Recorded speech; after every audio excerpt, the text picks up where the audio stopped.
तो hello hi everyone, welcome माय two YouTube channel. आप सबके स्वागत बा। और आज के हमारे ब्लॉग बहुत ही खास होके जा रहा बा और तूफानी भैया के जो कि शूट होकर रहा बा तूफान राजा के। और मिलवात बनी आज भैया से हम। भैया कुछ बोलिए हमारे ब्लॉग में। वीडियो को बहुत बढ़िया से शेयर करो भाई के आगे बढ़ाओ।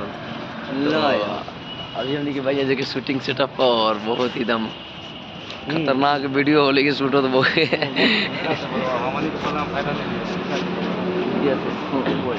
तो चलिए हम मिलाते हैं आपको भैया से।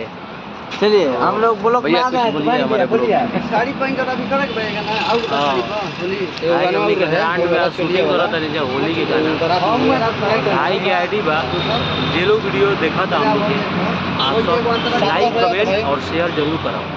ऐसे कि हमने के बहुत ही मेहनत करके गाना करत है जा होली के बम्पर हिट गाना आ रहल बाटे नीलकंठ मेजू के बैनर तले। तो आप सब ढेर सारा प्यार कर दें। और देखिए हमारे डायरेक्टर जो कि कन्हैया भैया बनी और नमस्कार, प्रणाम, आदाब, सलाम, सत श्री अकाल। का हाल चाल ठीक बा? हां ठीक बा। लगातार हमने जो शूटिंग चलो था कुछ चैनल का हमारा बोले बारिश भाई। हां भाई के चैनल है कौन नाम के? आदित्य केडी बोलो। हां बोलो तो नाम सुन लिया। तो भैया के सब्सक्राइब कर जाओ, शेयर कर जाओ, लाइक कर जाओ और ढेर सारा प्यार दो जाओ।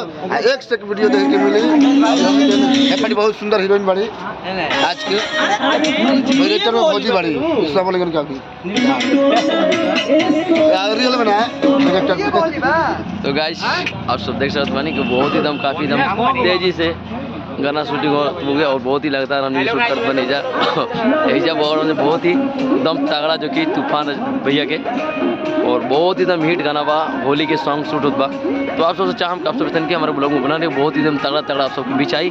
और अभी हमने के बाई जा 2-4 दिन से जो कि ग्राउंड में वीडियो शूट होत बा और अभी तक से हमने के जो कि गाँव पर भी नहीं जगुल शायद आज गाना शूट खत्म हो जाए तक हमने के कल शायद गाँव पर पहुँच जाए। तो मिलते नहीं अगले वीडियो खाती आप सबके लिए नेक्स्ट वीडियो में।